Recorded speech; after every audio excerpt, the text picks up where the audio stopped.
Hallelujah, praise the Lord. कितने आनंद की बात है जब हम सब कामों को छोड़कर परमेश्वर की स्तुति करने के लिए, उसकी महिमा करने के लिए हम सब इकट्ठा होते हैं। मैं एक बार फिर से आप सबको प्रभु यीशु मसीह के नाम से ब्लेस करता हूँ। आपके जीवन में, आपके परिवार में, आपकी योजनाओं में, आपके कामों में प्रभु की शांति, प्रभु की सुरक्षा बनी रहे, ये मेरी प्रार्थना है। हम 1 मिनट लेंगे, जैसा मैं हमेशा कहता हूँ कि हम इससे पहले वचन में जाएं, आगे बढ़ें, 1 मिनट लें और उन सब भली बातों के लिए जो परमेश्वर ने आपके जीवन में अब तक की है उसका धन्यवाद कर स्मरण करें। राजा दाऊद ने कहा कि गिन गिन कर यहोवा का धन्यवाद करना और उसके किसी भी उपकार को ना भूलना।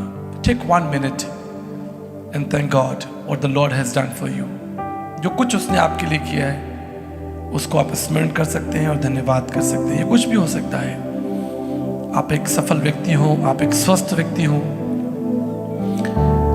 आपके शरीर के सारे अंग अच्छे से काम कर रहे हैं, आप देख सकते हैं, चल सकते हैं। आप इस प्रकृति का जो परमेश्वर ने बनाई है उसका एक महत्वपूर्ण हिस्सा है।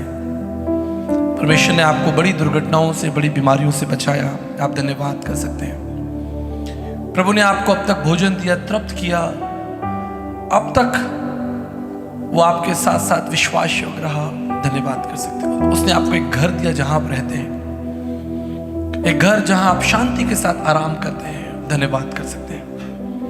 आप धन्यवाद कर सकते हैं यदि आपके पास कोई वाहन है, चाहे वो मोटरसाइकिल हो या आपके पास कोई 4 व्हीलर हो, आप धन्यवाद कर सकते हैं कि प्रभु मेरे पास ये है। आप अपने बच्चों के लिए धन्यवाद कर सकते हैं, अपने माता पिता परिवार के लिए धन्यवाद कर सकते हैं। आप अपने सहयोगियों के लिए धन्यवाद कर सकते हैं कि प्रभु ने आपको अच्छे सहयोगी दिए, अच्छे वस्त्र दिए प्रभु ने। इससे राजा दाऊद कहता है कि उसके उपकार को कभी ना भूलना। हालेलुया, सारी महिमा प्रभु आपको देता हूं और यीशु मसीह के नाम से मांगता हूं, आमीन। Praise the Lord. आप सब आनंदित हैं क्योंकि प्रभु हमारे मध्य में है। हमारे आनंद का मूल जो कारण है वो परमेश्वर की उपस्थिति है। जब हम परमेश्वर की उपस्थिति में होते हैं तो हमारे दिल के अंदर शांति होती है और हमारे मन के अंदर एक विशेष आनंद होता है, और वो आनंद आपको संसार की चीज़ों से नहीं मिलता। आप अच्छा भोजन खाते हैं, थोड़ी देर के लिए वो स्वाद आनंद के रूप में रहता है, लेकिन फिर आप कोई चीज़ खरीदते हैं, कोई चीज़ पाते हैं, वो आनंद क्षणिक होता है। लेकिन जो यहोवा का आनंद है, राजा दाऊद कहता है, वो हमारी ताकत है। The strength, the Joy of the Lord is my strength. कुछ दिनों पहले मैं जब परमेश्वर के वचन को मनन कर रहा था तो परमेश्वर ने एक बहुत विशेष बात मेरे हृदय के अंदर डाली और वो मैं आपके संग साझा करना चाहता हूँ।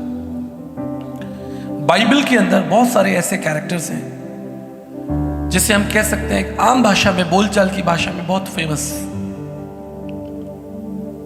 जिससे बड़े बड़े युद्ध लड़े, जैसे गिदोन के बारे में, जैसे एजरा के बारे में, याकूब के बारे में, यूसुफ के बारे में, या संत पौलुस के बारे में, या पतरस के बारे में। ऐसे बहुत सारे कैरेक्टर्स हैं जो आपको हमेशा याद रहते होंगे, या बच्चों को भी बड़े याद होंगे। कहानियां हम उनकी सुनते हैं, उनकी सुनाते हैं। दाऊद के बारे में हम सुनते हैं, उसका एक्ट भी करते हैं, प्ले भी करते हैं। बाइबल के अंदर बहुत सारे कैरेक्टर्स हैं जिनसे हमें प्रेरणा मिलती है, जो हमारे विश्वास को बढ़ाते हैं और उनके जीवन से, उनके डिसीजन से हम सीखते भी हैं। लेकिन इसी बाइबल के अंदर ऐसे बहुत से कैरेक्टर्स हैं जो थोड़े साइलेंट लगते हैं, या उनका लगता है कि कंट्रीब्यूशन हम पढ़कर निकल जाते हैं और आगे बढ़ जाते हैं। लेकिन मैं आपको बताना चाहता हूं, परमेश्वर की दृष्टि में हर एक विश्वासयोग्य व्यक्ति उतना ही महत्वपूर्ण है जितना शायद एक बड़ी लड़ाई को लड़ने वाला। मैं विश्वास करता हूं उस बच्चे का भी बड़ा आदर है परमेश्वर की दृष्टि में जिसने अपनी 5 रोटियां जो है वो प्रभु के लिए दे दी। Hallelujah.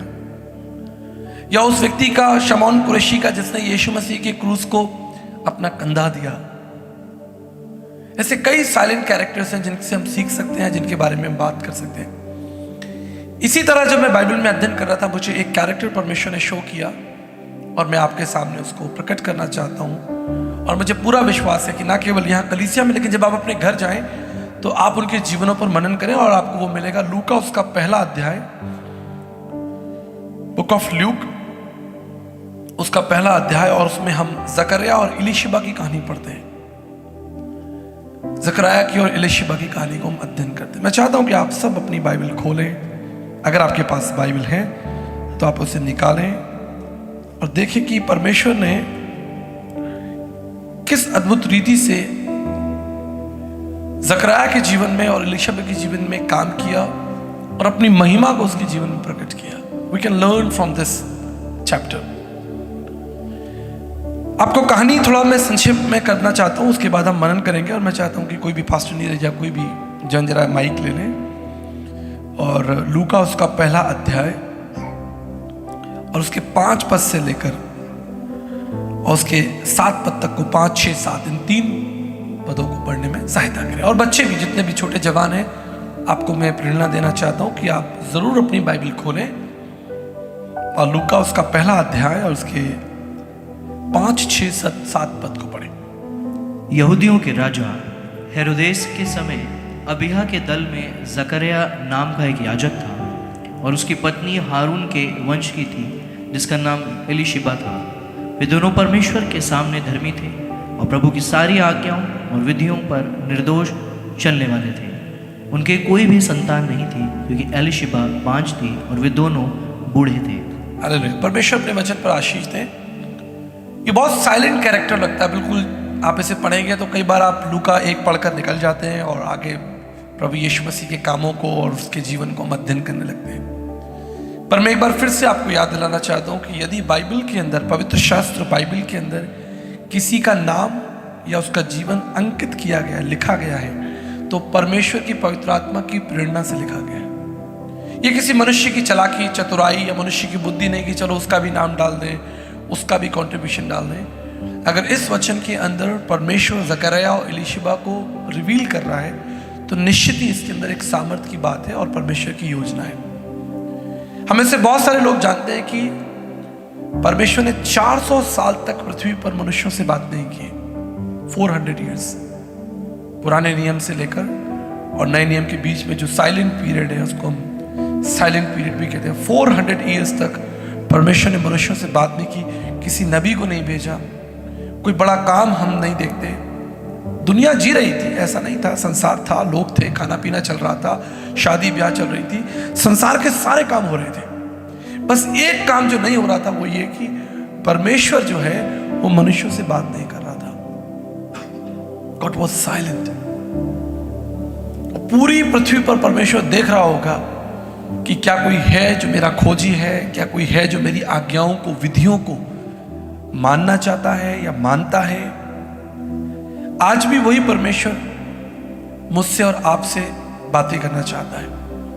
But sometimes you feel a silence in your life. कई बार हमारे जीवन में एक साइलेंस हो जाता है और आपको ऐसा फील होता है कि परमेश्वर मुझसे बात नहीं कर रहा है। आप चर्च भी आते हैं, आप प्रभु बोझ भी लेते हैं। मैंने बहुत मसीहों को देखा, मैं खुलकर बात करता हूँ, आपको जैसे पता है मैं कभी हिचकिचाता नहीं। बहुत सारे लोग मसीह कलीसियाओं में आते हैं, बैठते हैं और उनका आना भी एक फॉर्मेलिटी होता है। कई लोग तो खींच कर लाए गए हैं, कई लोग तो खींच कर बुलाए गए हैं या पकड़ के लाए गए हैं, बच्चे हैं, जवान हैं या कोई भी, चलो। But there is no joy, जैसा मैंने अपने संदेश के आरंभ में कहा था, देयर इज नो जॉय। मुझे नहीं मालूम आप में से किसी को याद है, मैंने एक बार कर्नाटक की एक टेस्टमनी आपको बताई थी।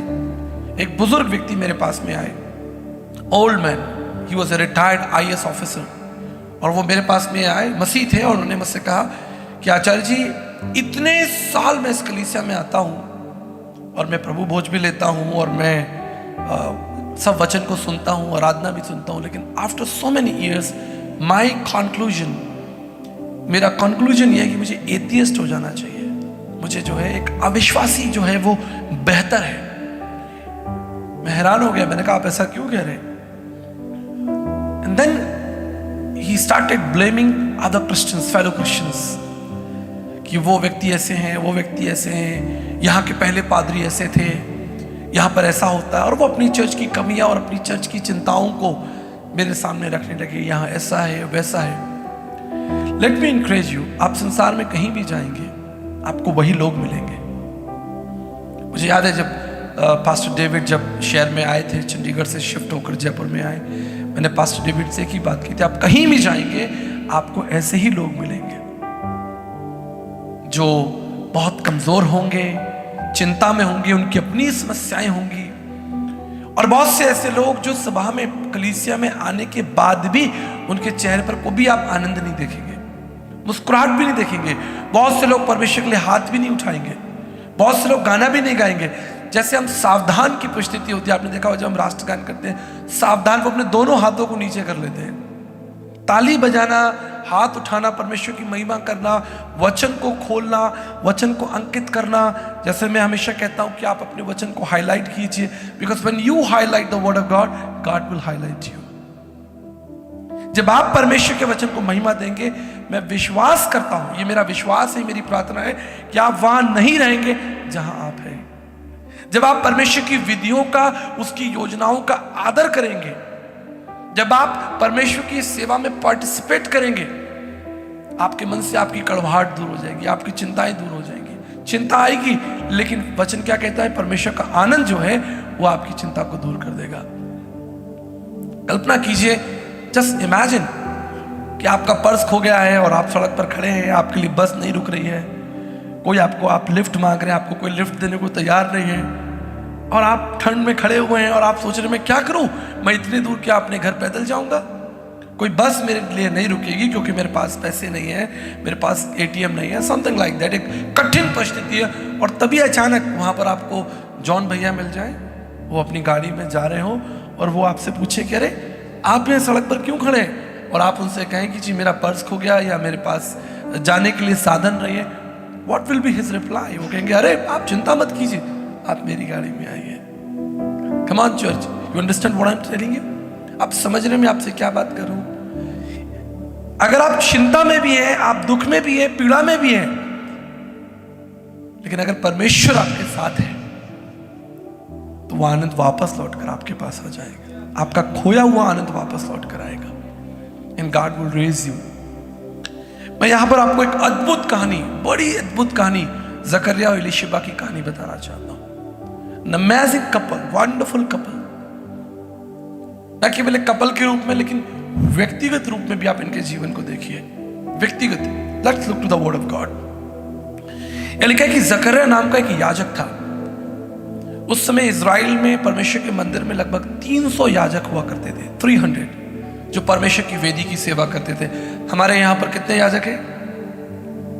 यहां पर कितने याजक हैं? पोस्टर पर 4 है ठीक है, पोस्टर पर 4 है, वैसे यहां सारे याजक ही याजक बैठे, क्योंकि नए नियम के अनुसार जिसने पवित्र आत्मा पाया वो याजक ही है। लेकिन फिर मैं याद दिलाना चाहता हूं, बहुत से लोग पवित्र आत्मा पाकर कोई काम नहीं कर रहे।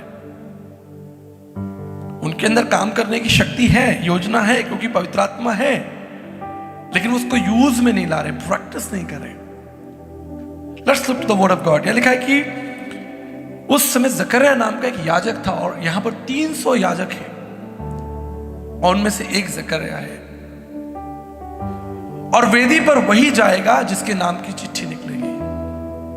उस दिन वेदी पर वही जाएगा जिसके नाम की चिट्ठी निकलेगी। चिट्ठी डाली जाती है और जकरिया के नाम जो है वो चिट्ठी निकल आती है। लिखा हुआ आगे वचन में, आप 8 अध्याय में 8 पद में पढ़ सकते हैं। जब वो अपने दल की पारी पर परमेश्वर के सामने याजक का काम करता था, उसकी पारी आती थी,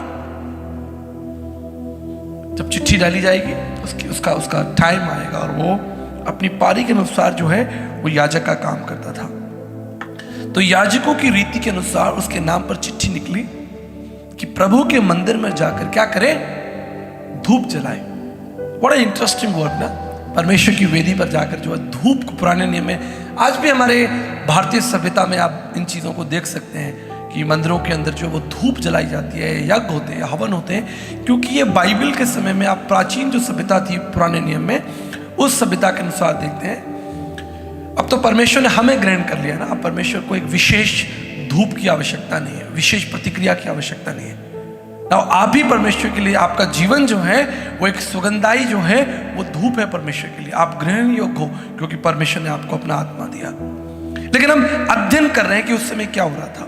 उसके नाम पर चिट्ठी निकली और उसको बुलाया गया कि वो मंदिर में आए और क्या करे, धूप को जलाए। और वो बड़े विश्वास योग्यता से जो है वहां पर उस काम को करता है। 10 पद में लिखा है, धूप जलाने के समय लोगों की सारी मंडली जो थी वो बाहर क्या कर रही थी? प्रार्थना कर रही थी। आज कलीसिया को क्या सीखना है? आज कलीसिया को सीखना है कि जब परमेश्वर के लोग परमेश्वर का काम करें तो कलीसिया को प्रार्थना करना है। जब कलीसिया की तैयारी हो, मैं धन्यवाद करता हूं फिर से, जवान बच्चे जरा 1 मिनट के लिए खड़े हो जाएं, जो यहाँ सुबह 8:30 बजे खड़े हो जाएं एक बार। Praise God, praise God, well done. जो लोग सुबह मॉर्निंग में आए थे जरा खड़े हो जाएं, सभी लोग खड़े हो जाएं। Praise the Lord. अगर आप ये व्यवस्था देख रहे हैं, थैंक यू जीसस, ये व्यवस्था देख रहे हैं इसलिए क्योंकि ये लोग यहाँ पर 8:30 बजे यहाँ पर थे। Thank you so much, please be seated. 8:30 बजे ये बच्चे यहाँ पर थे। ये क्या कर रहे थे?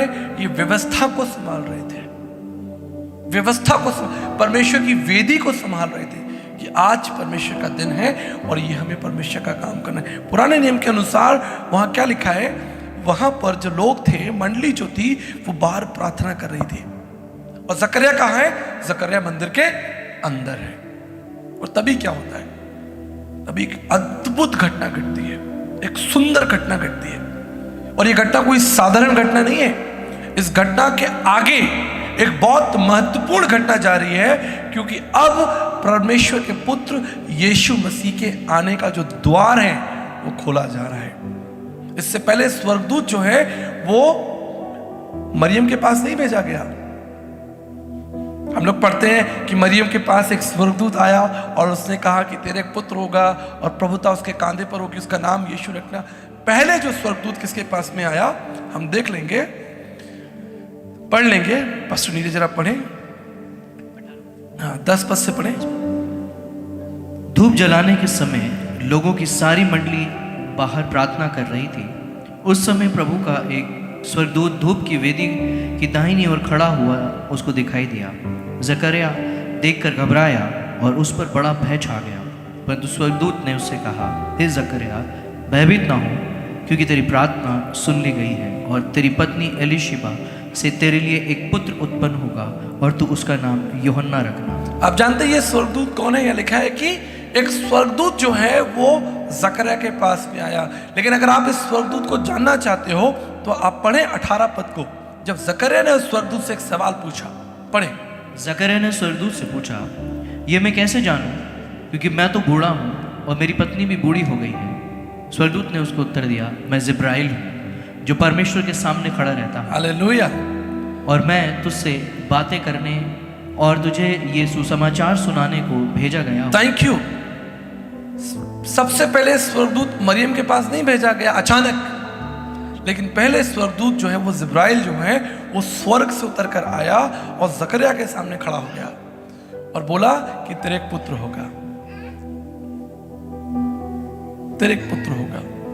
और यहां से हम प्रभु यीशु मसीह के संसार में देह धारण करने की घटना का जो प्रथम अध्याय है वो देखते हैं। स्वर्गदूत आया और जकरिया से बोला कि तेरे एक पुत्र होगा। बड़ा इंटरेस्टिंग से पढ़िए, घर जाकर भी इसे आराम से पढ़िएगा। जकरिया ये देखकर घबराया, 12 पद में लिखा है, और उस पर एक बड़ा भय छा गया। जकरिया ने जब स्वर्गदूत को पहली बार उस एक स्वर्गदूत को देखा और उसके मन में एक बड़ा डर, एक अशांति सी हो गई और वो चुप हो गया। परंतु स्वर्गदूत ने कहा, जकरिया भयभीत ना हो, मत डर, क्योंकि तेरी प्रार्थना सुन ली गई है।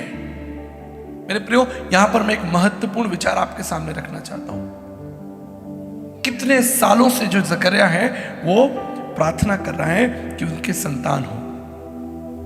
कई वर्ष निकल गए, लेकिन एक जो महत्वपूर्ण पद मैं देख सकता हूं, अध्ययन जो मुझे पवित्र आत्मा मुझ पर रिवील करता है कि प्रार्थना नहीं सुनी गई है, फिर भी वो ईमानदार है।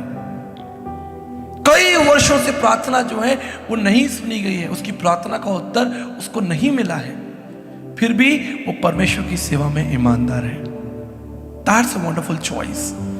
आज कई बार क्या होता है, हमारी प्रार्थना नहीं सुनी जाती, इजराइलियों के समान हम कुड़कुड़ाने लगते हैं, या हमारी प्रार्थनाएं, जो इंग्लिश में एक वर्ड होता है हैंग, हमारी थोड़ी प्रार्थना रुक जाए, या हमें परमेश्वर का समय नहीं मालूम कि परमेश्वर का निश्चित समय क्या है और हम कुड़कुड़ाने लगते हैं। लेकिन मैं परमेश्वर का धन्यवाद करता हूं कि इतने वर्षों तक प्रार्थना ना सुने जाने के बाद में भी ये दोनों पति पत्नी जो हैं वो परमेश्वर की सेवा के लिए विश्वास योग्य हैं। इनके लिए एक बात लिखी है, अगर आप लूका उसका पहला अध्याय और 6 पद को आप अंडरलाइन कर लें।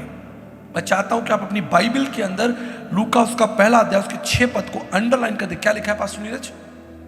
वे दोनों परमेश्वर के सामने धर्मी थे और प्रभु की सारी आज्ञाओं और विधियों पर निर्दोष चलने परमेश्वर की सारी आज्ञाओं को और सब विधियों को मानने में निर्दोष थे, धर्मी थे। यहां पर मैं आपको याद दिलाना चाहता हूं, जो वर्ड यूज किया गया है धर्मी का मतलब ये नहीं है कि कोई धर्म के काम कर रहा है। धर्मी का जो इंग्लिश ट्रांसलेशन है वो है राइचियसनेस, और राइचियसनेस का मतलब है जिसका संबंध परमेश्वर के संग सीधा हो। ऐसे घूम के नहीं हो कि त्योहार मनाने के द्वारा या हमने दान पुण्य के द्वारा या कोई काम करके हम परमेश्वर के साथ जो है वो धर्मी होते हैं। यह जो इंटरेस्टिंग फैक्ट ये है कि वो परमेश्वर के साथ प्रत्येक दिन जो है वो राइचियस है। ऐसा नहीं कुछ करके हम साल में एक बार हमने केक काट लिया, क्रिसमस मना लिया, ईस्टर मना लिया, या हमने कुछ अच्छा काम प्रभु के लिए कर दिया और हम धर्मी हो गए, राइचियस हो गए, बहुत महान हो गए। लेकिन प्रत्येक दिन एवरी डे जिसका संबंध परमेश्वर से सीधा हो, दैट इज कॉल्ड राइचियसनेस। और लिखा है परमेश्वर की सारी आज्ञाओं और विधियों को मानने में क्या थे? निर्दोष थे।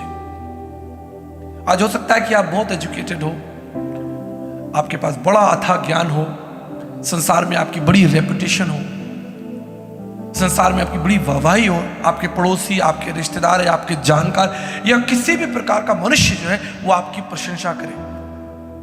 लेकिन सवाल वही आ जाता है कि उस प्रशंसा का अर्थ कितनी देर तक होगा? वो प्रशंसा करने वाला भी संसार में नहीं होगा, राइट? आप भी नहीं होंगे और वो प्रशंसा करने वाला व्यक्ति भी नहीं होगा। लेकिन जो प्रशंसा यहोवा परमेश्वर आपकी करेगा, जो मोहर परमेश्वर आपके लिए लगा देगा कि ये बेटा, ये बेटी, ये जवान, ये बुजुर्ग, ये व्यक्ति, इसका जीवन प्रार्थना का है, he is a righteous man, ये निर्दोष है। यही मसीह विश्वास की सबसे बड़ी, मैं कह सकता हूं कि प्रार्थना होनी चाहिए। 3 महत्वपूर्ण बातें हम इनके जीवन से सीखते हैं। 3 महत्वपूर्ण बातें आप सीख के जाइए, ये मेरे लिए भी है, आपके लिए भी है। सबसे पहली बात, इनका जीवन जो वो धर्मी है, दे आर राइचियस और निर्दोष है। वे दोनों परमेश्वर की दृष्टि में निर्दोष थे। इसका क्या अर्थ है कि वो खराई से चलते थे और अपनी नैतिक जिम्मेदारियां, जो मूल्य थे, ना केवल परमेश्वर के साथ लेकिन लोगों के साथ में भी। मैं हमेशा इस बात को सिखाता हूं, क्रूस के अंदर 2 लकड़ियां होती है, ठीक है? एक खड़ी लकड़ी और एक आड़ी लकड़ी।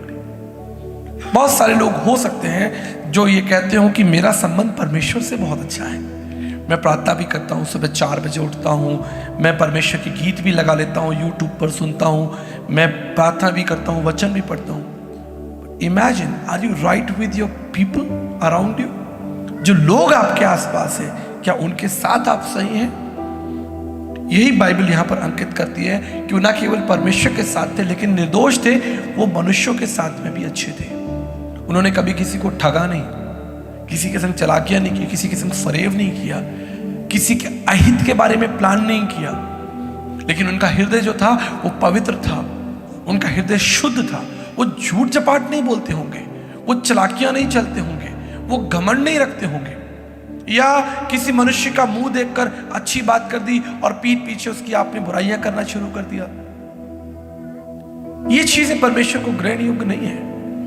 हम चर्च क्यों आते हैं? लिसन, हम कलीसिया क्यों आते हैं? हम रिपेयरिंग कराने आते हैं। जैसे गाड़ी पंचर हो जाती है ना, तो उसको हम ले जाते हैं वर्कशॉप में, ले जाते हैं, भाई गाड़ी पंचर हो गई, हमारा ये फेंडर निकल गया है, हमारा बल्ब नहीं जल रहा।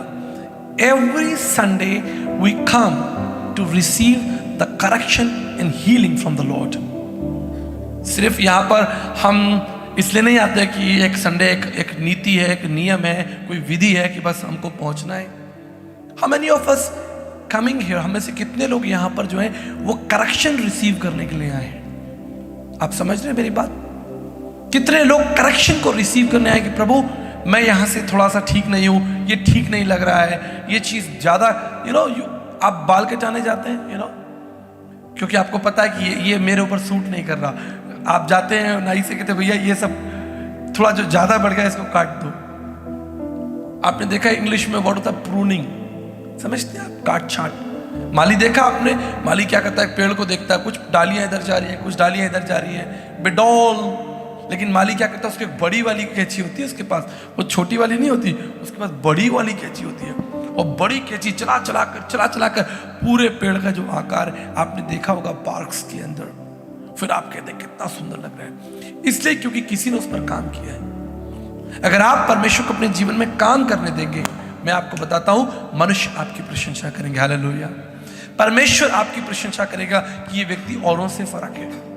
हमने इसके जीवन में खराई देखी है, ये एक ईमानदार व्यक्ति, सच बोलता है, ये अपने वचन पर, अपने सिद्धांतों पर जो बात कहता है उसे ये करता है, ये बोलकर बताकर भाग नहीं जाता, डिसअपियर नहीं हो जाता। अगर इसने कहा है इज अ धर्मी, इज अ राइचियस मैन, इसके मुंह से निकलने वाले शब्द जो हैं वो स्थिर है, चट्टान के समान स्थिर है। हमारा जीवन ऐसा होना चाहिए। कम ऑन कलीसिया, लिसन। आप कैसे निर्दोष होंगे, आप परमेश्वर के सामने कैसे सुंदर दिखाई देंगे, सिर्फ इसलिए कि आपने अपनी एक हाजिरी लगा दी। हाजिरी तो केन ने भी लगाई थी, आपको याद है, केन भी परमेश्वर के सामने आया, ऑफरिंग लेकर आया, लेकिन क्या उसके जीवन को, उसकी ऑफरिंग को स्वीकार किया गया? जब उसकी ऑफरिंग ही नहीं स्वीकार की गई तो उसका जीवन कैसे स्वीकार किया जाएगा? लेकिन यहां पर हम एक व्यक्ति के बारे में पढ़ रहे हैं जिसका नाम जकर्याह है, और उसके लिए लिखा हुआ है, बाइबल में उसके बारे में लिखा हुआ है कि वो एक निर्दोष व्यक्ति था, वो एक धर्मी व्यक्ति था, उसका संबंध परमेश्वर के साथ था, वो एक खरा व्यक्ति था और परमेश्वर की सारी आज्ञाओं और सारी विधियों को मानता था। तब भी जब उसके जीवन में उसकी प्रार्थनाओं का उत्तर नहीं मिला, मैं सोचता हूं कि शायद हम में से कोई और होता। मैं कई बार इसको विटनेस कर चुका हूं। बहुत से लोग कलीसिया में आते हैं, आराधना का हिस्सा होते हैं, सुनते हैं, लेकिन ऊपर से उनके वचन निकल जाता है और वो चिंता में उबलते रहते हैं और वो सोचते हैं परमेश्वर कब मेरी प्रतिज्ञाओं का आंसर देगा। आप में से बहुत सारे लोग जानते हैं विवाइन को, जेनेट को। विवाइन खड़े हो जाओ एक मिनट। अभी जेनेट तो चर्च आएगी, she is at home. many years, right? almost 10 साल प्लीज बी सीटेड। इन्होंने प्रार्थना की होगी कि प्रभु हमारे वंश को बढ़ा। हर एक कपल चाहता है, हर एक परिवार चाहता है उनका विवाह कि उनका वंश बढ़े। प्रभु हमारे वंश को बढ़ाओ। पहला साल निकल गया, दूसरा साल निकल गया, तीसरा साल निकल गया, चौथा, पांचवा, छठा, शायद अब गिव अप करने की स्थिति आ रही है। अब ऐसा लग रहा है कि अब कुछ नहीं हो सकता। अब मैं किसके पास जाऊं? इतना डॉक्टरी इलाज करा लिया, इतने जगह घूम लिए, इतने लोगों की राय ले ली, अब मैं क्या करूं? आज के समय में we trust in the medical science, right? कोई भी छोटी सी बात होती है तो हमारे पास एक कैपेसिटी है, मेडिकल साइंस पे हम ट्रस्ट कर सकते हैं। हमारे पास गैजेट्स हैं, हमारे पास मशीन्स हैं, हम हवाई जहाज में उड़कर कहीं भी पहुंच सकते हैं। Praise God for the medical science, praise God for the other science equipments which people have made. लेकिन उससे पूछिए जो 10 साल तक चुपचाप बैठा है, 20 साल तक चुपचाप बैठा है। अब्राहम के बारे में भी लिखा है लगभग 25 साल तक, 25 ईयर्स तक अब्राहम और सारा भी चुपचाप बैठे थे, लेकिन वो धर्मी थे, विश्वासयोग्य थे और प्रभु की महिमा करते थे। और उन्होंने परमेश्वर के भाग में से कभी चोरी नहीं की। चाहे वो परमेश्वर का समय हो, चाहे परमेश्वर की सेवा हो, चाहे उसकी विधियों, उसकी आज्ञाओं को मानना हो, उन्होंने परमेश्वर के भाग से कभी चोरी नहीं की। मैं आपसे पूछता हूं, अगर आप बीमार और आपको ऑफिस जाना है और आपको मालूम है कि कंपलसरी जाना ही जाना है, नहीं तो सैलरी कटेगी, नहीं तो बॉस को फेस करना पड़ेगा। You understand what I am saying? जो लोग जॉब करते हैं, खासतौर पे जो टीचर्स हैं या जो किसी छोटी पोजीशन पर हैं और उनके ऊपर एक बॉस बैठा है और वो बॉस आपसे पूछेगा आप कल क्यों नहीं आए, आपको दिल में धक धक होगी, क्योंकि आपको अपने बॉस को फेस करना चाहकर। लेकिन क्या ये चीज़ हम सोच सकते हैं कि हमको परमेश्वर को फेस करना है? जब तब हमने बाइबल नहीं पढ़ी, हमने परमेश्वर की प्रतिज्ञाओं को और आज्ञाओं को टाल दिया, पैर पर पैर रख के आराम से बैठे हैं और सोच रहे हैं और मैं क्या करूं, कौन सा नया बिजनेस कर लूं, कहाँ चला जाऊं, कैसे फोन कर लूं। But do we have some time to sit down and listen the word of God? लिखा है, मुझे बहुत सुंदर लगता है, मैं उनके बारे में पढ़ रहा हूं, मुझे बहुत सुंदर लग रहा है। लिखा है 6 पद में, वे दोनों परमेश्वर के सामने धर्मी थे, प्रभु की सारी आज्ञाओं और विधियों पर निर्दोष चलने वाले थे। उनकी कोई संतान नहीं थी क्योंकि एलीशिबा जो थी वो बांझ थी। नाउ इस कैरेक्टर पर जरा हम अध्ययन करेंगे एलीशिबा के लिए। बहुत सी महिलाएं बहनें यहां पर बैठी हुई हैं। महिलाओं के बारे में ऐसी एक स्टडी है या ऐसा सोचा जाता है, ऐसा कहा जाता है, दे थिंक लॉट, बहुत डीप में जाकर सोचते हैं, बहुत अंदर तक किसी चीज को, गहराई तक। पुरुष थोड़ा सा किसी चीज को सोचते हैं और निकल जाते हैं, ठीक है देख लेंगे, राइट, संभाल लेंगे, देख लेंगे, हो जाएगा, चिंता मत करो। लेकिन महिलाओं के लिए वो बातें, कोई भी बात होती है, वो डीप चुपचाप बैठकर घंटों, हो सकता है महीनों सोचती रहे उस टॉपिक के ऊपर कि वो सॉल्यूशन नहीं हुआ, अभी वो समाधान नहीं हुआ, अभी वो फैसला नहीं हुआ, अभी वो बात जो है वो सामने नहीं आई है, अभी जो है वो किंतु परंतु वो जो छिपा हुआ है उसका हमको जो है पोस्टमार्टम करना है। पकड़ कर बैठे हैं हम। लेकिन मैं एलीशिबा के जीवन के लिए परमेश्वर का धन्यवाद करता हूं। इतने वर्ष हो गए, वो बांझ है, समाज क्या कहता होगा। उस समय प्राचीन काल के समय में या 2000, 3000, 4 साल पहले इतने सोसाइटी इतनी अपडेट नहीं थी, इतनी मॉडर्न नहीं थी। आज नहीं है तो नहीं है, कोई बात नहीं। लोग तो आज बच्चा छोड़ो, बिना शादी के साथ रह रहे हैं, उन्हें कोई डर नहीं है, उन्हें कोई डर नहीं है। वो कहते हैं भाई क्या क्या दिक्कत है, क्या फर्क पड़ता, हम रह रहे हैं, तुम्हें क्या मतलब है। लेकिन आज से 2000 साल पहले, 3000 साल पहले ये चीजें संभव नहीं थी। और अगर किसी के बच्चा ना हो, किसी का संतान ना हो, किसी का वंश ना हो, तो और भी मुश्किल है कि भाई ये व्यक्ति के संतान नहीं है। लोग क्या क्या राय देते होंगे, लोग क्या क्या उसको ऑप्शंस देते होंगे। एलीशिबा के लिए मुश्किल था उन चुनौतियों को, सामाजिक चुनौतियों को झेलना, बातों को झेलना आसान नहीं होगा। हन्ना के बारे में भी ऐसा ही है। उसे बहुत, हन्ना का कैरेक्टर भी आप अध्ययन कीजिएगा जाकर, उसे भी यही सब झेलना पड़ा। और शायद दूसरी महिलाएं उसके बारे में लिखा, उससे लोग चिढ़ते थे, हन्ना से लोग चिढ़ते थे। यहां पर ऐसा विवरण नहीं आता है, लेकिन मैं विश्वास करता हूं कि समाज वही है, लोग तो वही है। वो एलीशिबा के बारे में भी बुरा बोलते होंगे, देखो इसके संतान नहीं, 20 साल शादी को हो गए, 25 साल, और वो भी याजक। हेलो, याजक, परमेश्वर का दास। कोई आम आदमी हो, कोई व्यापारी किसान हो तो चलो ठीक है, कोई बात नहीं। परमेश्वर के याजक के जीवन में ऐसी बात, तो लोगों का तो परमेश्वर के ऊपर से विश्वास हट जाना चाहिए कि जब याजकों के जीवन में ऐसी समस्या है तो भैया ऐसे परमेश्वर की आराधना करके हमें क्या मिलेगा। जो अपने याजक की प्रार्थना नहीं सुन पा रहा, अपने याजक के कामों को नहीं कर पा रहा, तो उस परमेश्वर के पास जाकर हमें क्या मिलेगा।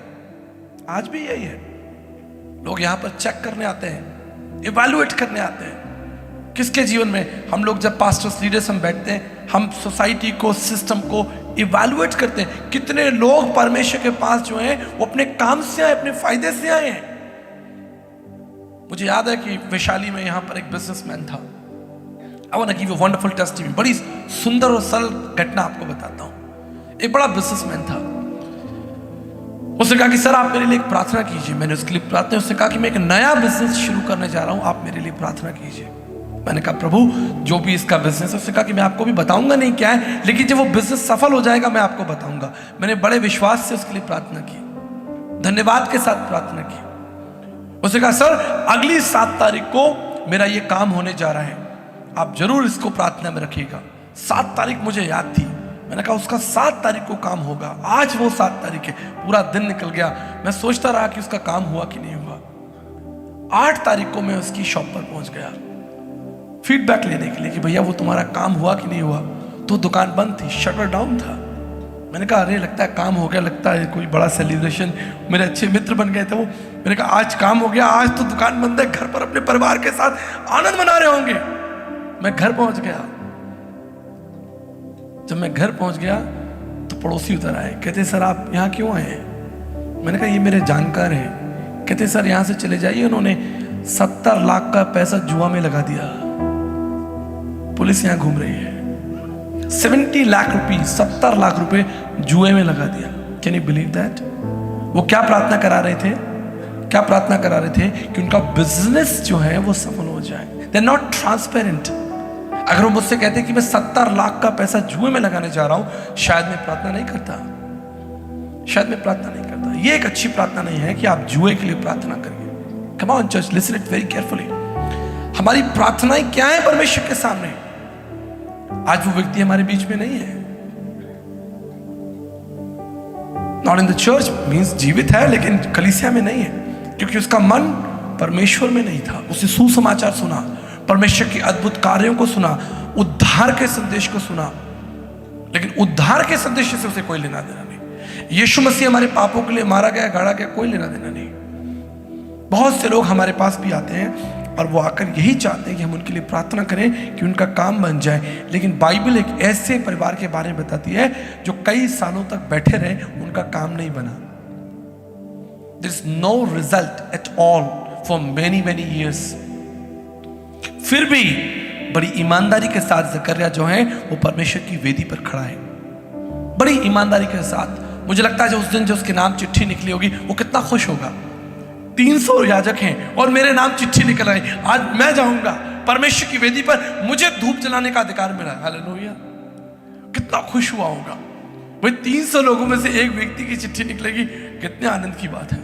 उसके नाम चिट्ठी निकल आई, खुश हो गया, खुशी खुशी अपनी सेवा को बड़े आनंद के साथ अपनी सेवा को पूर्ण करने के लिए वेदी पर गया।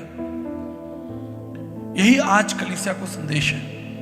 बड़े आनंद के साथ आप परमेश्वर की आराधना कीजिए, बड़े आनंद के साथ आप उसके वचन को पढ़िए, बड़े धन्यवाद के साथ अपने परिवार, अपने बच्चों के साथ और सभाओं में उसका गुणगान कीजिए। तब भी शायद तब जब आपकी बहुत सी प्रार्थनाएं ना सुनी गई हो। लेकिन मैं आपको एक महत्वपूर्ण बात बताकर आगे ले जाना चाहता हूं। ऐसा नहीं कि परमेश्वर ने उसकी प्रार्थनाओं को गड्ढे में डाल दिया। स्वर्गदूत आया और स्वर्गदूत ने क्या कहा? उससे कहा, जकरिया भयभीत ना हो, क्योंकि तेरी प्रार्थना सुन ली गई है। कई समय लगे, कई वर्ष लगे, लेकिन तेरी प्रार्थना जो है वो सुन ली गई है। तू एक विश्वास योग्य और निर्दोष दास ठहरा है। तेरी प्रार्थना को परमेश्वर ने सुन लिया है। और तू क्या करना, तेरे एक पुत्र होगा, उसका नाम क्या रखना? यूहन्ना रखना। तुझे आनंद और हर्ष होगा। 14 पद से पढ़ रहा हूं, बहुत लोग उसके जन्म के कारण आनंदित होंगे। कितनी सुंदर आशीष है, कितनी सुंदर प्रतिज्ञा है परमेश्वर की ओर से कि तेरे जो संतान होगी, तेरी संतान के द्वारा बहुत जन क्या होंगे? आशीष होगी। आज तमाम उन माता पिताओं के लिए कितनी अच्छी बात है जिनके बच्चों के द्वारा बहुत से लोग आशीषित हैं। हालेलुया। आगे एलिशिबा मालूम है मरियम से क्या कहती है? कहती है 43 में लिखा है, ये अनुग्रह मुझे कहां से प्राप्त हुआ कि प्रभु की माता मेरे पास में आई है। जब मरियम एलिशिबा से मिलने के लिए आती है, ऐसी संतान, ऐसी संतानें, ऐसे बच्चे, ऐसा परिवार जो परमेश्वर के लिए इस्तेमाल हो और जिनके द्वारा बहुत से लोग आशीषित हो, यह हमारी प्रार्थना होनी चाहिए। उसका नाम यूहन्ना रखना और बहुत से लोग उसके जन्म के कारण आनंदित होंगे। और देखिए 15 पद में प्रभु ने एक प्रतिज्ञा लिखी है, वो प्रभु के सामने क्या होगा? प्रभु के सामने क्या होगा? महान होगा।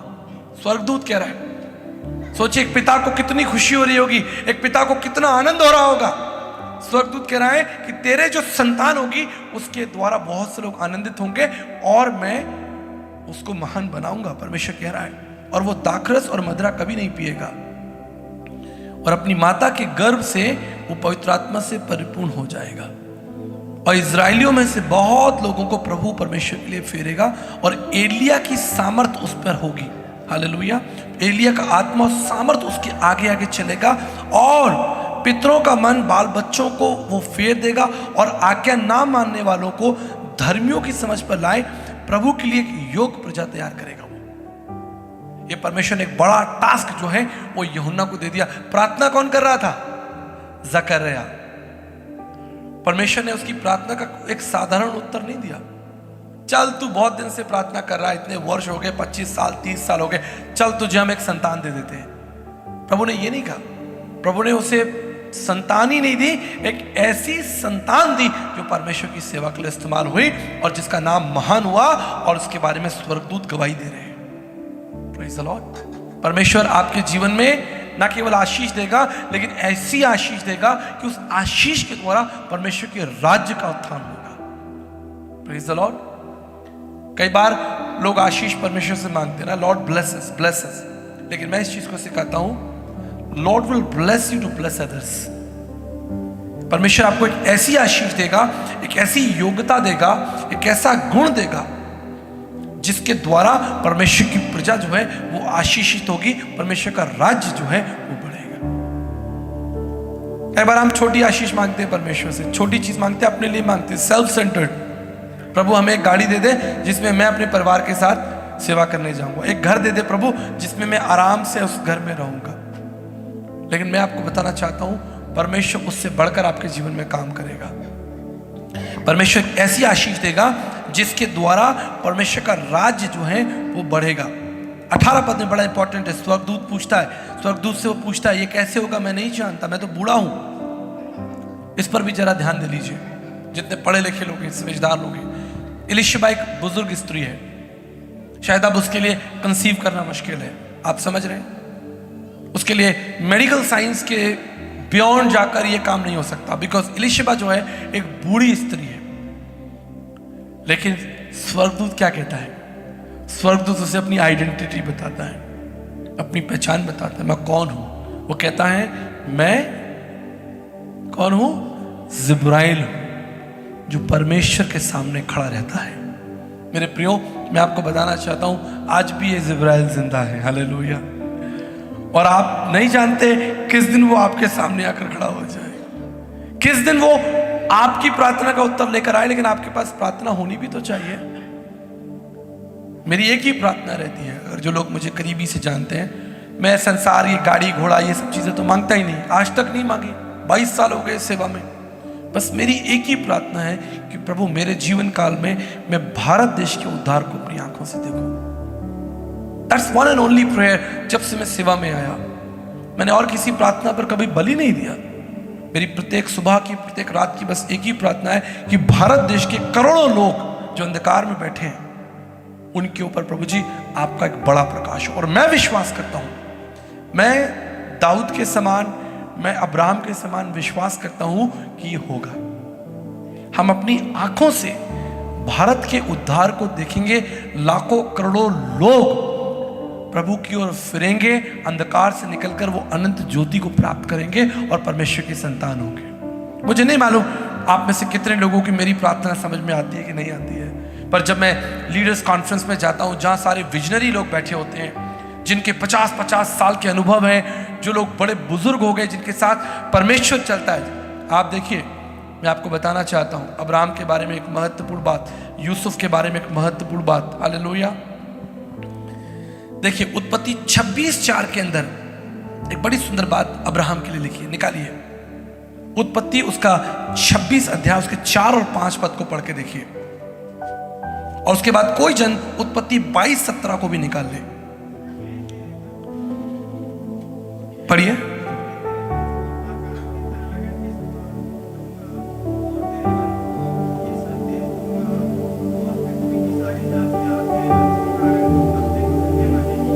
हालेलुया।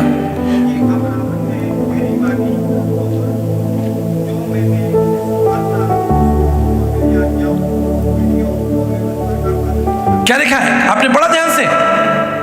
जो लोग वचन के प्रेमी हैं उनके लिए, उनसे बात कर रहा हूं, जो वचन के प्रेमी उनसे बात कर रहा हूं। लिखा है, नीरज एक बार दोबारा पढ़ दे। क्योंकि उसने क्या किया? परमेश्वर की मानी है।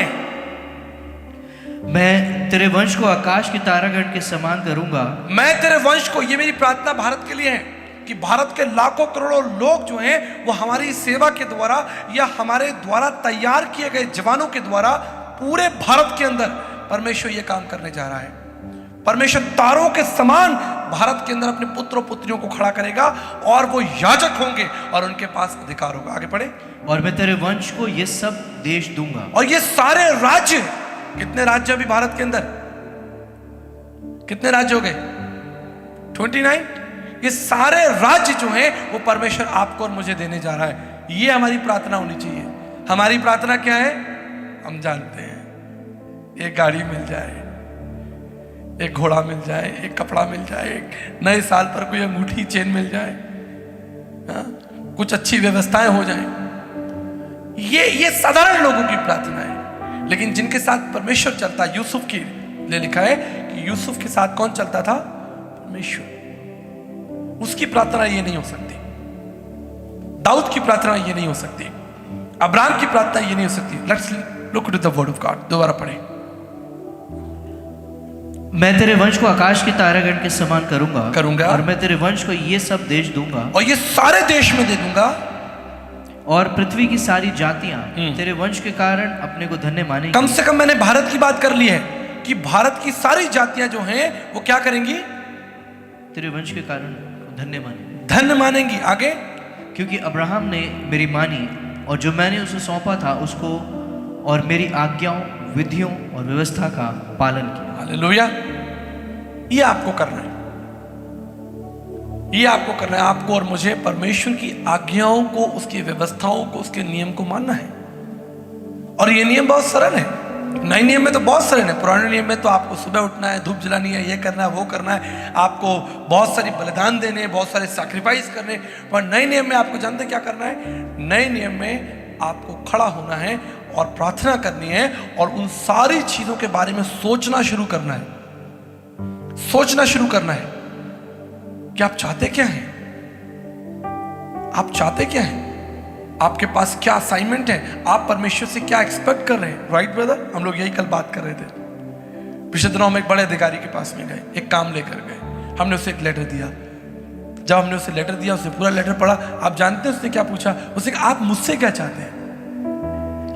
अब हमारे पास हम तैयार नहीं है, हम उससे क्या चाहते हैं। अब हम सोच रहे हैं भाई क्या चाहते हो, आप बताओ क्या चाहते हो। It's wasting time. आपके पास केवल 5 मिनट है। एक बड़ा अधिकारी, राज्य का सबसे बड़ा अधिकारी आपके सामने बैठा है, कहते हैं what do you expect from me. पर हम तैयार ही नहीं है। हम तो कह रहे हैं सर बस देख लेना, सर बस ये बात देख लेना। अरे क्या देख लेना, तुम मुझसे क्या चाहते हो। हम तैयार नहीं है। हम परमेश्वर से कहे प्रभु मैं पूरे राजस्थान को आपके नाम से मांगता हूं। हालेलुया। और सिर्फ मांगना नहीं है, उसकी आज्ञाओं पर चलना, अपने आप को तैयार भी तो करना है। एक पहलवान लेटे लेटे सोचे कि 3 साल बाद जो है वो ओलंपिक होगा और मैं लेटे लेटे वो सोचता रहे, अखबार पढ़ता रहे, टीवी देखता रहे, लेकिन सुबह उठकर वो क्या कहते हैं, एक्सरसाइज ना करे, दौड़े नहीं, उस तरह का भोजन ना खाए, अपने ऊपर इन्वेस्ट ना करे, क्या वो ओलंपिक में जीतेगा? कभी नहीं जीतेगा। मैं हमेशा इस बात को कहता हूं, if I come to your home, अगर मैं आपके घर आऊं, मैं देखूं कि आपके पास कितनी किताबें हैं विश्व के संरक्षण की, मसीह इतिहास की, फिलॉसफी की, या प्रभु की प्रार्थना कैसे करें। आज मुझे बड़ी खुशी हुई। मैं पिछले दिनों एक विलेज में था और वहाँ एक ऑटो ड्राइवर मुझसे मिलने के लिए आया। हम खाना खा रहे थे, बैठा, और बातों बातों में मैंने इस बात को कहा कि मैं जब किसी के घर में जाता हूँ तो मैं उसका लिविंग रूम में, हम लोग लिविंग रूम में बैठते हैं तो देखते हैं कि भाई घर में क्या किसी ने पोस्टर लगा रखा है या किसी ने कोई बाइबल का वचन लगा रखा है। तो मैंने बातों बातों में कहा, मैं अगर किसी व्यक्ति को इवैल्यूएट करता हूं तो मैं ये इवैल्यूएट करता हूं कि उसके लिविंग रूम में कितनी किताबें हैं, उसकी लाइब्रेरी। आप जानते हैं उसने सुना, सुनने के बाद तुरंत बाजार गया और 5-6 हज़ार रुपए की मसीह साहित्य किताबें लाके लाइब्रेरी बना के मुझे फोटो खींचता, देखो भैया मैंने लाइब्रेरी बना दी है। हालेलुया। इन्वेस्टमेंट।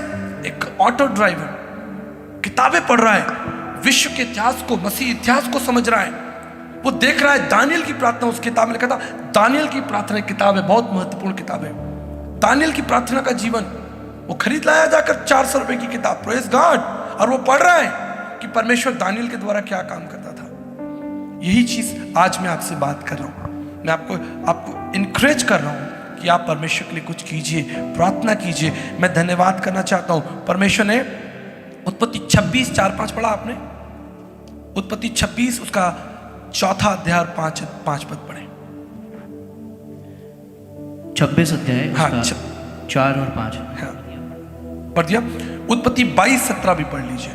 उत्पत्ति उसका 22 अध्याय 17 पद। इस कारण मैं निश्चय तुझे आशीष दूंगा, मैं तुझे निश्चय आशीष दूंगा, और निश्चय तेरे वंश को आकाश के तारागण और समुद्र के तीर की बालू के किनकों के समान अनगिनत करूंगा। और मैं तेरे राज्य को, तेरी सेवा को बढ़ाऊंगा। चलिए, उसके पुत्र की बात थी, हमारी सेवा की बात है कि मैं तेरी सेवा को बढ़ाऊंगा, दूर दूर तक तुझे कार्य और राज्य दूंगा, क्योंकि और तेरा वंश अपने शत्रुओं के नगरों का अधिकारी होगा। हाँ, और तेरा वंश जो होगा वो क्या होगा? अधिकारी होगा। वहां पर लिखा है क्योंकि तूने विश्वास किया है। हालेलुया। विश्वास के द्वारा कितने साल लग गए। आज मैं कलीसिया से एक अंतिम और मुख्य बात बताकर आपके लिए प्रार्थना करना चाहूंगा। विश्वास करना मत छोड़िए। कई बार विश्वास हमारे लिए एक पैरामीटर हो जाता है। कई बार विश्वास जो है वो हमारे लिए एक खोखला, आपने देखा है हम मूंगफली तोड़ते हैं और उसमें दाना नहीं होता, ऊपर से तो छिलका होता है लेकिन उसके अंदर दाना नहीं होता। समटाइम्स आप मूंगफली में हाथ डालते हैं और आप देखते हैं आपको एक ऐसी मूंगफली मिली जिसमें दाना नहीं है। ऊपर से तो ठीक लग रहा है, ऊपर से आपको लग रहा है कि मैं तैयार होकर यहाँ पर आया हूँ, लेकिन आपके अंदर एक विश्वास नहीं है। और विश्वास क्यों नहीं है, उसका केवल एक ही कारण है, क्योंकि आपको परमेश्वर की विधियों का ज्ञान नहीं है, आपको परमेश्वर की वेदी का ज्ञान नहीं है, परमेश्वर की आज्ञाओं का ज्ञान नहीं है। जो सेवा परमेश्वर ने आपको दी है, जो व्यवस्था परमेश्वर ने आपको दी है, आपको उसका ज्ञान ही नहीं है। इसलिए आपके अंदर रुचि नहीं है, और रुचि नहीं होगी तो विश्वास भी नहीं होगा। लेकिन जिस दिन आपके अंदर रुचि होगी परमेश्वर की विधियों को जानने की, आपको जानने का मन करेगा कि परमेश्वर ने कैसे एलीशिबा और जकर्या को इस्तेमाल किया, कैसे परमेश्वर ने उनके लिए प्रार्थना का उत्तर दिया। मैं बहुत आशीषित हुआ जब मैंने इन चीज़ों पर मनन किया। 84 वर्ष तक जो हन्ना थी वो प्रार्थना करती रही, कई वर्षों तक प्रार्थना करती रही। जकर्या के लिए लिखा है कई सालों तक प्रार्थना करता रहा, लेकिन अंत में वो निर्दोष ठहरा, विश्वास योग्य ठहरा, और परमेश्वर ने कहा ये एक प्रार्थना करने वाला जन है। मेरे प्रियो, आज की सुबह मैं आपको एक ही बात पर इनकरेज करूंगा कि आप जब अपने लिए प्रार्थना कर रहे हैं तो मैं आपको यकीन दिलाना चाहता हूं, आपकी प्रार्थना से केवल आप ही आशीषित नहीं होंगे, लेकिन परमेश्वर का राज्य भी आशीषित होगा। जकर्या को क्या पता था कि मेरे एक पुत्र होगा और उसका नाम यूहन्ना होगा, और वो प्रभु यीशु मसीह के मार्ग को क्या करेगा, समतल करेगा। हालेलुया। उसे पता ही नहीं था, वो तो सोचता होगा मुझे एक बेटा मिल जाए, बस एक बच्चा मिल जाए तो काफी है। लेकिन प्रभु ने उसे कैसा बेटा दिया, जो यीशु मसीह से पहले आया, और उसने प्रचार करना शुरू किया। इससे पहले यीशु मसीह प्रचार करेगा, जब यीशु मसीह 30 साल के हो जाएंगे और वो प्रचार करना शुरू करेंगे, उससे पहले कौन प्रचार कर रहा था परमेश्वर के राज्य का? यूहन्ना प्रचार कर रहा था। Sometimes you may not know what is God's plan. आपको नहीं मालूम, आपको तो लगेगा प्रभु ने आपको कोई चीज दे दी है, कोई योग्यता दे दी है, कोई शक्ति दे दी है, कोई बल दे दिया है, आपको लगेगा ये मेरे लिए है, मेरे परिवार के लिए, इससे मैं अपना लाभ उठाऊंगा। लेकिन आप नहीं जानते कि उसके पीछे परमेश्वर की कितनी सुंदर और बड़ी योजना हो सकती है। हालेलुया। मैं विश्वास करता हूं कि प्रभु ने इससे पहले कि यीशु मसीह आए, यूहन्ना को भेजा, और उस यूहन्ना ने पूरे इज़राइल देश के अंदर, जब मैं अंतिम बात बता रहा हूं ध्यान से सुन लीजिए, आसान नहीं था इज़राइल में प्रचार करना। इज़राइल उस समय राजनीतिक परिस्थितियों और धार्मिक परिस्थितियों से जूझ रहा था। सर उठाने की किसी की हिम्मत नहीं थी कि कोई इज़राइल के विरोध में, उनकी नीतियों के विरोध में, उनकी धर्म व्यवस्था के विरोध में कोई प्रचार करेगा। यूहन्ना पहला प्रचारक हुआ। यीशु मसीह के आने से ठीक पहले फर्स्ट प्रॉफिट, फर्स्ट एवेंजलिस्ट वो खड़ा हुआ, और इज़राइल में जो गलत शिक्षाएं चल रही थी, इज़राइल के अंदर जो गलत व्यवस्थाएं थी, जो बड़े बड़े यहूदी फरीसी बैठे हुए थे, उनके सामने यूहन्ना खड़ा हुआ। और जब वो पिच बन गई, एक रास्ता बन गया, हालेलुया, जब एक रास्ता बन गया, कुछ वहां एक भगदड़ हो गई, कुछ एक, मैं कह सकता हूं, क्रांति आ गई। अंत में ये शहीद जरूर हुआ, बाइबल बताती है ये यूहन्ना शहीद हो गया परमेश्वर की सेवा के लिए, इसकी गर्दन काट दी गई। लेकिन इससे पहले उसने खड़े होकर पूरे इज़राइल के अंदर सामर्थ्य से प्रचार किया, यहां तक कि इज़राइल की नीतियों को, वहां की धर्म व्यवस्था के विरोध में खड़े होकर प्रचार किया, आप सब गलत हो, झूठे हो, क्योंकि स्वर्ग से लिखा है पवित्र आत्मा उसे संदेश देता था, पवित्र आत्मा से वो पूर्ण था। और जब ये सब हो गया, उसके बाद कौन आया? यीशु मसीह। संभव है कि आज परमेश्वर आपको यूहन्ना के समान इस्तेमाल करना चाहता हो। आपके बाद कोई एक बड़ा प्रतापी परमेश्वर का दास या दासी खड़ा होगा या खड़ी होगी। हो सकता है आज परिस्थितियां कठिन हो, आज राजनीतिक परिस्थितियां कठिन है, धार्मिक परिस्थितियां कठिन है। आपको लगता होगा क्या होगा मेरी प्रार्थना से, लेकिन आप नहीं जानते परमेश्वर आपको एक ऐसी संतान दे दे। आप नहीं जानते कि परमेश्वर आपकी संतान के द्वारा एक अद्भुत बड़े काम कर दे, आपके भाई के द्वारा कर दे, आपकी बहन के द्वारा कर दे। आगे लिखा इसीलिए शिबा को और बच्चे हुए, ठीक है। वो मोर कजिन्स, वो लोग कितने खुश होते होंगे जब वो यूहन्ना को देखते होंगे, अरे ये हमारा भाई है, ये हमारा मामा का बेटा है। ये हमारा फूफा का बेटा है, उन लोगों को भी प्राउड लगता होगा कि भाई हमारे परिवार में, हमारे खानदान में कोई एक पावरफुल प्रीचर है। आपको नहीं मालूम परमेश्वर आपकी प्रार्थनाओं का कोई साधारण उत्तर नहीं देने जा रहा, एक बड़ा उत्तर भी दे सकता है। क्या किसी को पता था कि दूर देश से, मैं एक बहुत छोटे से टाउन में पला बड़ा, बंगाल के एक छोटे से स्थान पर मैं पला बड़ा, कलकत्ता में, चित्तरंजन, आसनसोल, उसके बाद आगरा के पास छोटे से विलेज में, मुझे कोई नहीं जानता था। लेकिन मैं परमेश्वर का धन्यवाद करता हूँ, शायद माता पिता की प्रार्थना थी, जैसा वो कहते हैं, राइट, जैसा वो कहते हैं कि उनकी प्रार्थना है कि उन्होंने मांगा था कि हम एक ऐसी संतान हो जो परमेश्वर की सेवा करे। मैं धन्यवाद करता हूँ कि परमेश्वर ने उस प्रार्थना को उत्तर दिया। परमेश्वर आपकी प्रार्थनाओं का उत्तर देकर बड़ी योजनाओं को करने जा रहा है। आप विश्वास करते हैं? आपको सिर्फ एक काम करना है, कम ऑन चर्च, आपको सिर्फ एक काम करना है, आपको परमेश्वर का वचन पढ़ना है। किसी ने मुझसे कहा भैया आप वचन पढ़ने के लिए बार बार सिखाते हो, क्योंकि लोग बार बार भूल जाते हैं।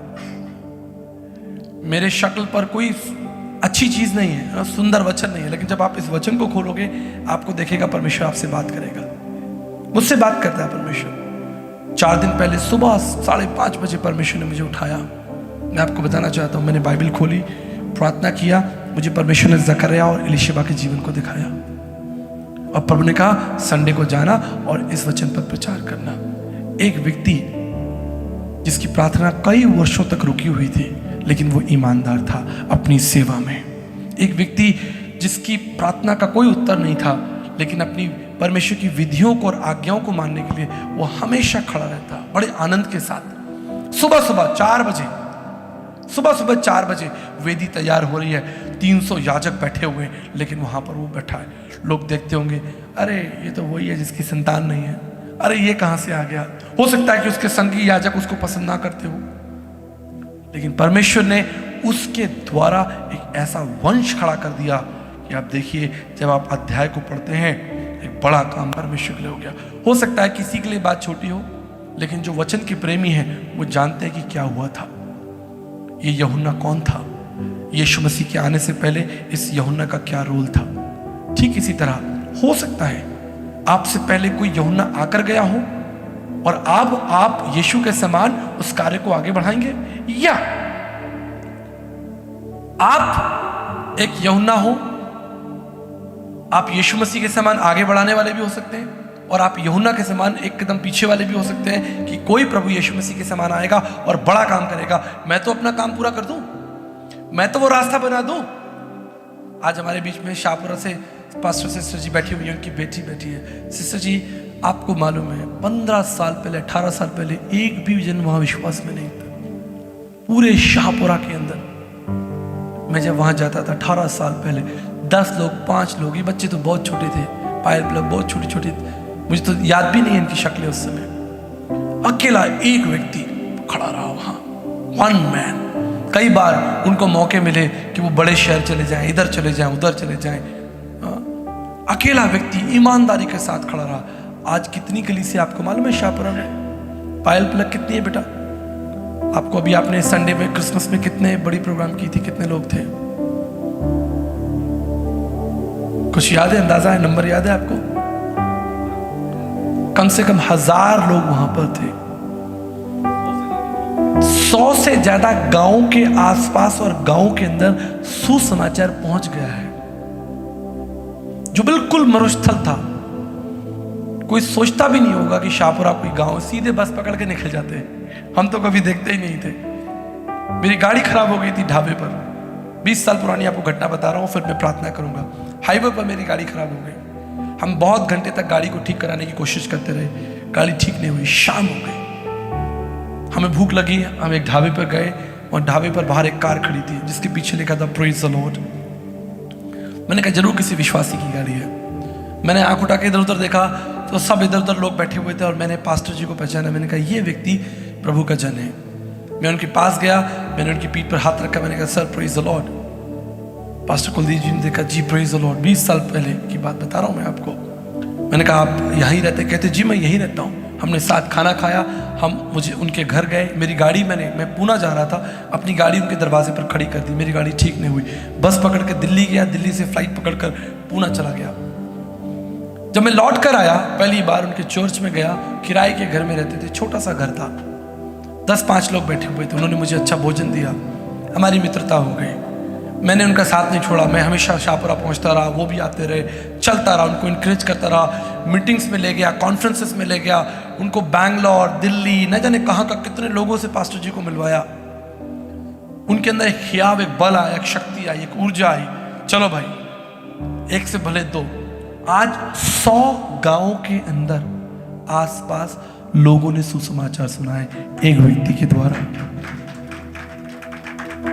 आप समझ रहे हैं? आज जब मैं वहां जाऊं तो 1000 लोग वहां पर स्वागत के लिए खड़े होंगे, परंतु एक यूहन्ना चाहिए, एक यूहन्ना चाहिए जो यीशु मसीह के लिए मार्ग को सरल करे। फैसला आपको करना है, या तो आप सेंस कीजिए कि कोई यूहन्ना आया था और अपना काम करके चला गया, आधा काम आगे आपको करना है जीसस के समान, ठीक है? या आपको लगता है कि अभी वो काम नहीं हुआ, तो यूहन्ना के समान उस जिम्मेदारी को ले लीजिए कि मेरे बाद कोई आएगा और पूरे राजस्थान को बदलेगा, पूरे हिंदुस्तान को बदलेगा। परंतु आपकी प्रार्थना क्या है? अगर आप निर्दोष हैं, आप झूठ झपाट नहीं बोलते, आप लोगों को चलाकियां, देखिए मैं आपको स्पष्ट बता रहा हूं, परमेश्वर आपके द्वारा तभी काम करेगा जब आप अपनी चलाकियों को बंद कर देंगे। मेरा एक कोटेशन है, आपकी चलाकियां ही आपकी उन्नति में रुकावट है, और चलाकियां आप मनुष्यों के संग करते हैं, परमेश्वर के संग तो आपकी चलाकी चलेगी भी नहीं, मेरी भी नहीं चलेगी, आपकी भी नहीं चलेगी, किसी की नहीं चलेगी। मनुष्यों के संग फरेब मत कीजिए, कलीसिया के संग फरेब मत कीजिए, अपने लोगों के साथ फरेब मत कीजिए, उन्हें मूर्ख मत बनाइए कि आप कुछ भी बोलकर निकल गए और सामने वाले को लगता है कि ठीक है, हम आपकी बात पर विश्वास कर ले। आपके वचन, आपके मुंह से निकला हुआ वचन दृढ़ होना चाहिए, चट्टान के समान। अगर आप किसी चीज के लिए वायदा करते हैं तो उसको पूरा कीजिए। धन के मामले में विश्वास होकर पवित्र रहें, किसी के साथ बेईमानी ना करें कि किसी का ले लिया हमने लौटाया ही नहीं, हमने लिया था जरूरत के समय में, हमने मुड़कर देखा ही नहीं कि भैया हम तो जानते ही नहीं आपको, ये खामा हमारे पीछे पड़े हुए, उसी का धन हमें वापस करना है। अगर आप किसी की सेवा लेते हैं, कोई उसके प्रति कृतज्ञ और धन्यवाद रहें आप, तब परमेश्वर आपके मार्गों को चौड़ा करेगा। मैं अंतिम बात बताकर आपके लिए प्रार्थना करता हूं। आपके घर में सर्वेंट्स आते होंगे, ठीक है, नौकर आते हैं, काम करते हैं। कई बार आपको डाउट रहता है कि भाई ये व्यक्ति कुछ उठा ना ले, लेकिन कई वर्ष निकल जाते हैं और आपका उन पर विश्वास हो जाता है, कई वर्षों तक आपको लगता है विश्वास, उसके बाद तो आप निश्चिंत हो जाते हैं। ठीक इसी तरह परमेश्वर के साथ कई वर्षों तक आप चलेंगे और आप विश्वास योग्य रहेंगे, परमेश्वर आपके हाथों में बड़ी बड़ी योजनाओं को देगा, बड़े बड़े कामों को देगा। आप अपनी आंखों से परमेश्वर के बड़े बड़े काम को देखेंगे। लेकिन मैं धन्यवाद करना चाहता हूं आज की सुबह इस परिवार के लिए, इस चाहे ये परिवार के रूप में हो चाहे व्यक्तिगत रूप में हो। आप एलीशिबा और जकरिया को अलग अलग भी देख सकते हैं, एज ए फैमिली भी देख सकते हैं। अगर आप एक महिला हैं, आप कह सकते हैं कि मैं एलीशिबा के समान निर्दोष रहना चाहती हूँ, एलीशिबा के समान प्रार्थना का जीवन रखना चाहती हूँ, और मैं एलीशिबा के समान बिल्कुल नहीं कुड़कुड़ाऊंगी, क्योंकि वो कुड़कुड़ा ही नहीं, प्रार्थना नहीं सुनेगी, लेकिन कोई बात नहीं, उसे सिर्फ धन्यवाद देती होगी। अगर आप पुरुष हैं तो आप कह सकते हैं कि मैं अपनी जिम्मेदारियों को पूरा करूंगा, जो काम प्रभु ने मुझे दिए, जो विधियां प्रभु ने दी, जो योग्यताएं प्रभु ने मुझे दी, उसका इस्तेमाल मैं समाज के हित के लिए करूंगा। आप समझते हैं? परमेश्वर आपको आशीष दे।